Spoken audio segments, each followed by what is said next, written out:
আসসালামু আলাইকুম। 2026 বিশ্বকাপকে কেন্দ্র করে আর্জেন্টিনার কোচ লিওনেল স্কালোনি গতকালকে তিনি তার প্রিলিমিনারি স্কোয়াডটা ফিফার কাছে জমা দিয়ে দিয়েছে, যেখানে 55 জনের একটা স্কোয়াড ছিল। আপনারা মোটামুটি সবাই জানেন যে কারা কারা ওই স্কোয়াডে রয়েছে, বাট ওই স্কোয়াডে আপনারা দেখতে পেয়েছেন যে পাওলো দিবালার মতো ফুটবলারের নাম কিন্তু ওই স্কোয়াডে ছিল না। অর্থাৎ 2026 বিশ্বকাপে আমরা পাওলো দিবালাকে দেখতে পাইতেছি না।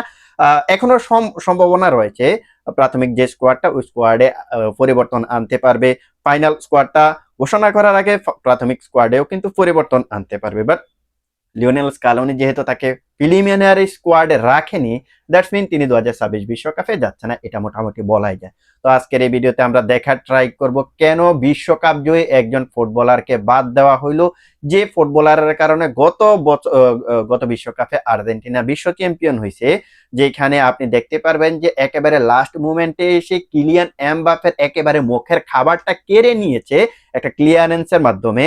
ওই টাইপের ফুটবলারটা কেন এবার বিশ্বকাপের দলে জায়গা হলো না, সেটা নিয়ে কথা বলার ট্রাই করব। দেখুন, আমি এখানে আবেগ দিয়ে কোনো কথাবার্তা বলবো না, আমি এইখানে টেকনিক্যালি পয়েন্ট বাই পয়েন্ট পারফরমেন্সের উপর ভিত্তি করে কিন্তু কথা বলার ট্রাই করব কেন এখন বিশ্বকাপের প্রিলিমিনারি স্কোয়াডেও দিবালার জায়গাটা হয় নাই। দেখুন, আপনি যদি এবারের সিজনে কিংবা এর আগের সিজনে লাস্ট দুইটা সিজনে যদি দিবালার পারফরমেন্স দেখেন, তাহলে দিবালা স্বরূপ পারফরমেন্স আপনি বলতে পারবেন না।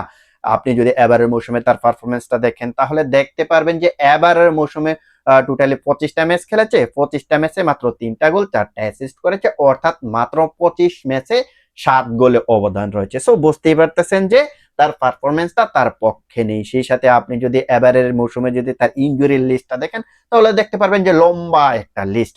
দেখুন, কোন ফুটবলার যদি ইনজুরি মুক্ত থাকে আর যদি ফর্মে থাকে, তাহলে কিন্তু সেই ফুটবলারটা কনসিস্টেন্টলি একটা সিজনে 50টার মতো ম্যাচ খেলতে পারে, সবকিছু মিলিয়ে আপনার ডোমেস্টিক লিগ, ডোমেস্টিক কাপ, সেই সাথে আপনার চ্যাম্পিয়ন্স লিগ, সবকিছু মিলিয়ে অন্তত পক্ষে 50 থেকে 55টা ম্যাচ খেলার সুযোগ পায়। বাট আপনি যদি ইয়ের দিকে তাকান, আপনি যদি এখন দিবালার দিকে তাকান, তাহলে দেখতে পারবেন যে একের পর এক ইনজুরির কারণে তিনি ম্যাচগুলা মিস করেছেন।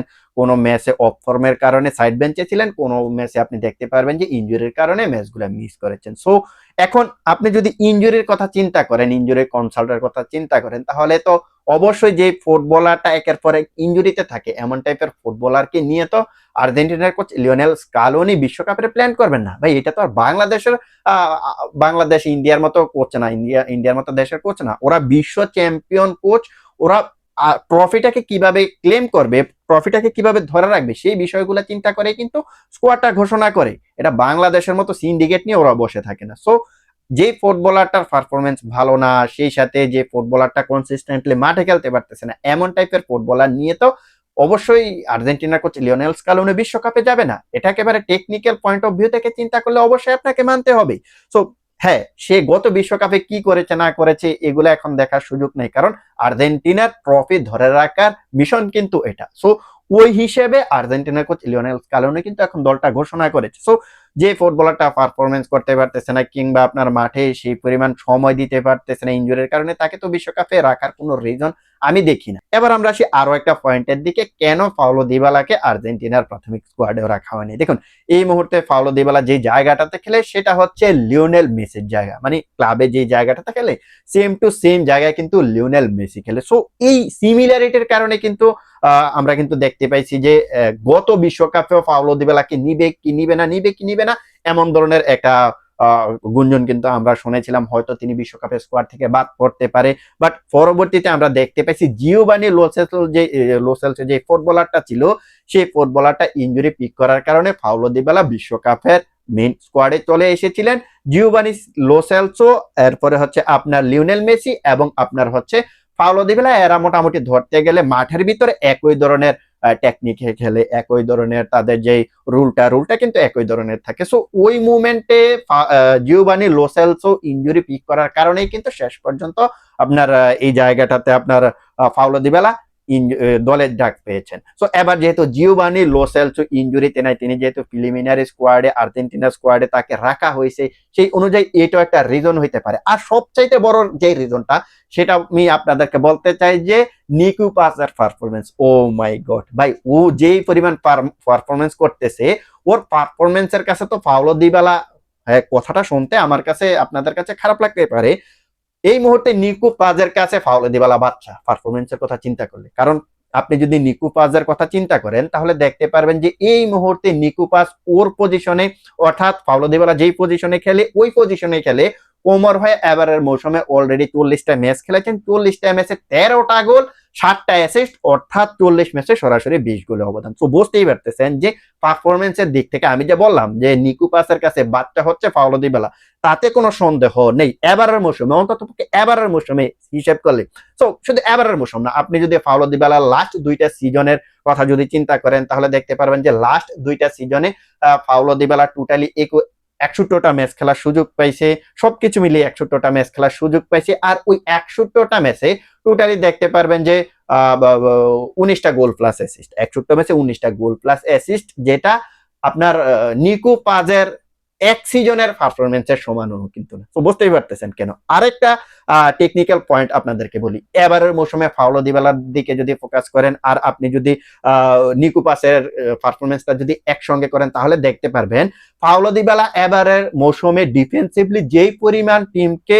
সাহায্য করেছে এর চাইতে শতগুণ বেশি কিন্তু আপনার নিকো পাস কিন্তু করেছে। দেখবেন এবারের মৌসুমে পাওলো দিবালা তার টিমকে ডিফেন্সিভলি, তার টিমের হয়ে ডিফেন্সিভলি কন্ট্রিবিউশন করছে মাত্র 1%, আর নিকো পাস 91%, 91%, মানে 90% বেশি কিন্তু আপনার নিকো পাস পাওলো দিবালার চাইতে বেশি ডিফেন্সে কন্ট্রিবিউশন করছে।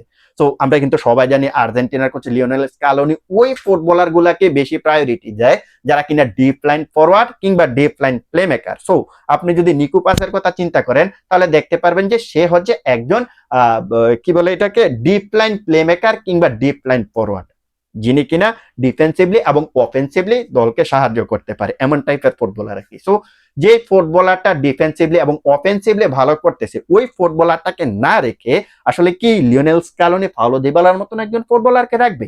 এইটাও একটা কিন্তু টেকনিক্যাল পয়েন্ট। আপনি যদি এবারের মৌসুমে ডিফেন্সিভলির কথা যদি চিন্তা করেন তাহলে দেখতে পারবেন এরিয়ালি কিন্তু বেশ ভালো কন্ট্রিবিউশন করতেছে।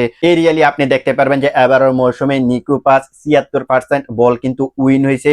সেই সাথে আপনি যদি পাওলো দিবালার কথা বলেন তাহলে দেখতে পারবেন যে 66, অর্থাৎ 10% কিন্তু এই জায়গায় পাওলো দিবালার চাইতে বেশি। আপনি যদি এবারের মৌসুমে এই দুইটা ফুটবলারের যদি শুট অ্যাটেম্পটস এর বিষয়টার দিকে তাকান তাহলে কিন্তু দেখতে পারবেন যে এবারের মৌসুমে শুট অ্যাটেম্পট নিয়েছে পাওলো দিবালা 76%, নিকো পাস নিয়েছে 98%। ভাই কোথায় 76%, কোথায় 98%? সো বুঝতেই পারতেছেন যে কি অবস্থা।